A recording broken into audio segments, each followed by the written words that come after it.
Pause. Now imagine you're a child and you're getting ready to leave on a big family vacation. Your bags are packed and you're excited, everyone is loaded up in the car, and you start driving.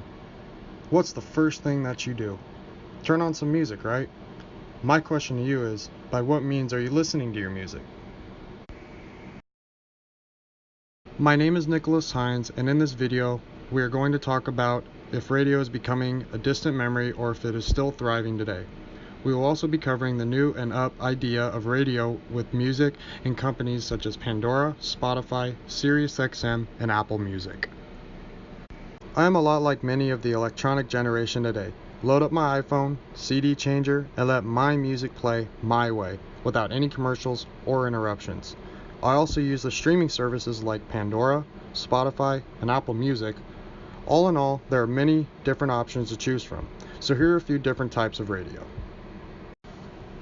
Traditional and digital. NBC was the first U.S. major broadcast network founded in New York City in 1926 by the Radio Corporation of America as a play to sell radios. For all intents and purposes, we can actually just lump digital radio and traditional radio together in one category. The quality may be better on digital, but they're both essentially the same medium, dedicated for listening to broadcast radio with two streams, AM and FM. Podcasting. Popularized by the advent of the iPod era, podcasts typically offer shows similar to how radio shows have been broadcasted for decades.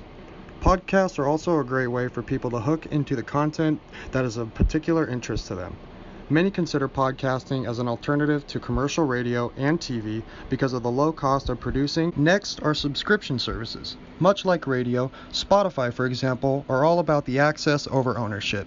But here, you must pay anything up to $9.99 a month for full access of any features such as mobile and offline access. You have an unlimited amount of music at your disposal, which you can handpick and create playlists or tap into the radio-like features that play music randomly by your genre, pick, or whatever it is you want to listen to. Last but not least, web and mobile streaming services. SoundCloud is an example of a web streaming service, and it behaves a little like a subscription service as well, but it includes other kinds of audio, including podcasts. Sites such as YouTube, and though it may be a video site, but it can also be used as a radio-like platform, letting you subscribe to other users and queue up audio to listen to. So here's my question. Is radio dead? A recent report conducted by Nielsen found that the traditional radio is still the preeminent means of consuming radio in the U.S. Nielsen is a company that seeks to determine the audience size and consumption of programming in the United States. According to its research, 63% of music fans say that the traditional radio is their chief means of discovering new music.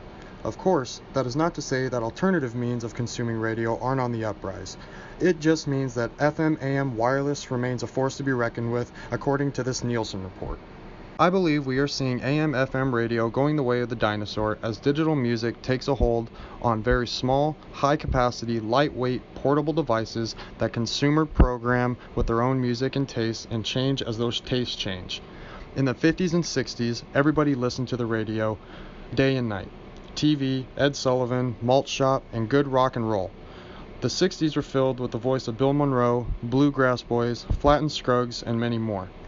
Radio was extremely important and did generate sales. However, in the 90s, the radio started to lose its appeal and never really recovered. Consolidation began, and there was a lot more talk and commercials, less music and less variety. Radio was becoming boring. Religious, foreign language, and talk radio had a firm foothold by now in the AM radio stations. On April 20th of 2015, Norway declared it would be the first nation in the world to shut down FM radio, and by the year 2017, the FM streams in Norway will be a thing of the past. Now let's talk internet radio. Pandora, Spotify, Slacker. If I asked you 10 years ago what these names meant, you probably wouldn't recognize any of them, maybe even 5 years ago. The amazing rate that these stream stations are growing, according to Spotify, it grew from 50 million listeners in September of 2014 to 60 plus million listeners in just over 4 months.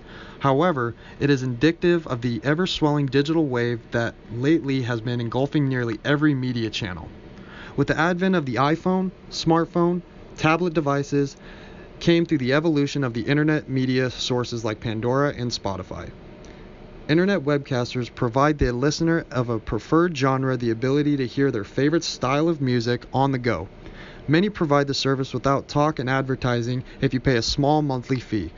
These allow the listener to actually tailor their music to their current taste and mood. This is the dimension that the terrestrial radio can never provide. Even partnerships are now being created.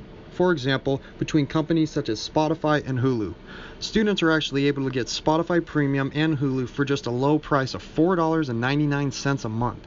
And companies such as Amazon are actually streaming and giving music for a low price of $7.99 a month as long as you're an Amazon Prime member.